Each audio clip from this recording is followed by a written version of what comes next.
tere, tutvustaksin teile sellist mängu nagu Hearts, see on siis väga lõbus kaardimäng, mis on enamasti Windowsil kaasas. Kaasas on ka Internet Hearts, et mängida interneti kaudu teiste inimestega. Kuid see mäng on väga mängitav ka arvuti vastu, ta on väga põnev, siin saab luua erinevaid strateegiaid, juba mängu esimesed käigud otsustavad ära, millise mängustiili sa endale valid. Siin on vaja matemaatilist mõtlemist, sa pead teadma, mis kaardid on juba maha käidud, mis võib teistel olla, siis sa pead jälgima teiste mängustiili, et mis kaarte need käivad, et mis kaarte nad endal hoiavad ja nii edasi. Ja kõige tähtsam on ikkagi see, et hoida kogu aeg silm peal, et mis mastist on, mis kaardid juba maha käidud ja mis on meil alles. See, kellel on hea mälu, see on tõenäoliselt siin mängus üsna edukas. Jah, see mäng on väga lõbus ka päriselus mängida, isegi tähendab kindlasti parem kui arvuti vastu. Päriselus on küll natuke raskem, arvutit saab kergemini ära petta, aga inimesed saavad aru, kui sa hakkad mingi väikse salakavale nipiga neid alt vedama või püüad mingit sellist nippi kasutada. Mängu eesmärk on üsna lihtne, tuleb võimalikult vähe punkte koguda, ehk siis mängu kaotab see, kes saab esimesena 100 punkti kokku ühe raundiga, ehk siis ühe mängupartiiga või sellega on võimalik saada maksimaalselt 26 punkti, seega mäng väga kiirelt ära ei lõppe.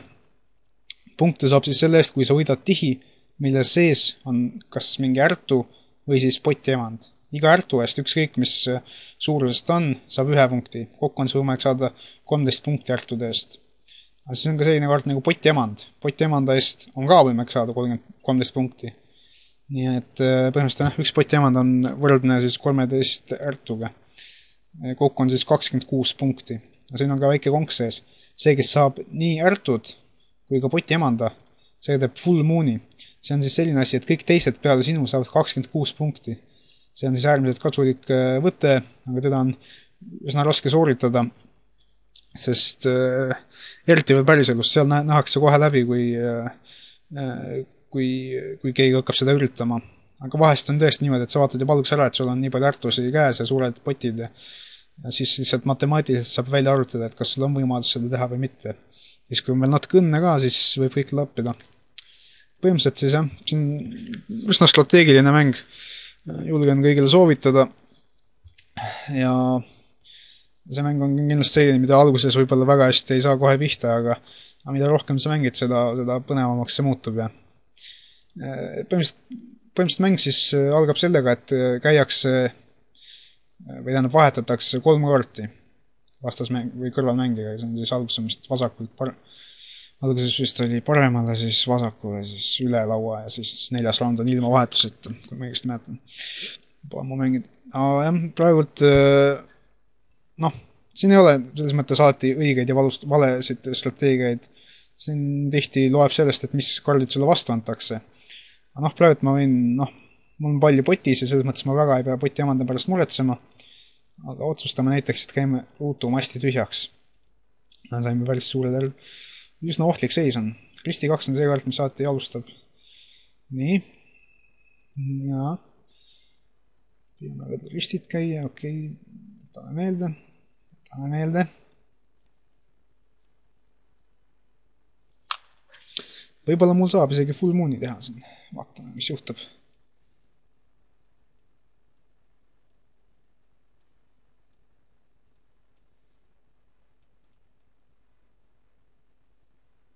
Ja ongi käes.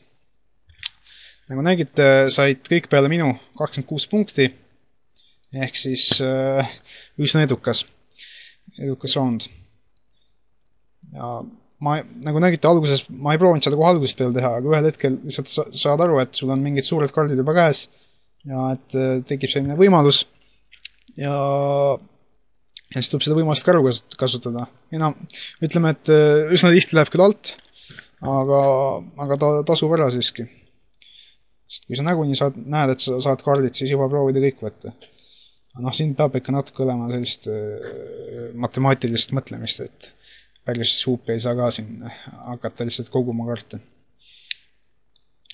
Nojah, siin on nüüd noh, üsna lihtne seis tegelikult. Ma käin risti tühjaks, vaatan, mis juhtub. Siis, kui ma käin risti tühjaks, siis ma ei tohi küll esimese kordina, ma ei tohi käia soolamiskaarte, ehk siis ma ei tohi käia ärtutsi ja esimese kordina ja ei tohi käia potiemandat. Aga, mis ma saan teha, on see, et kui ma saan nüüd suure poti, ütleme mingi poti ässa, mis on päris paha kaart, sest sellega võib kergesti potiemand üles korjata, siis ma võin selle kohal, kus ära käia ja täitsa mureta. Ja lisaks on alati hea saada mingist mastist nagu lahti, siis sa saad hakata kohe soolamiskaarte käima või siis potiemand või mis iganes. Aga selle ma unustasin ka öelda, et soolamiskaarte ei saa käia lauda siis, kui need pole ennem mingi masti peale pandud. Ja mingi teise masti peal saab neid panna ainult siis, kui sul seda masti pole. Ütleme, et kui nüüd käiakse millegi ristit, mul ristit ei ole, siis ma alles saan käia selle ärtu. Jah. Noh, mis me nüüd saime tagasi, noh, saimegi selle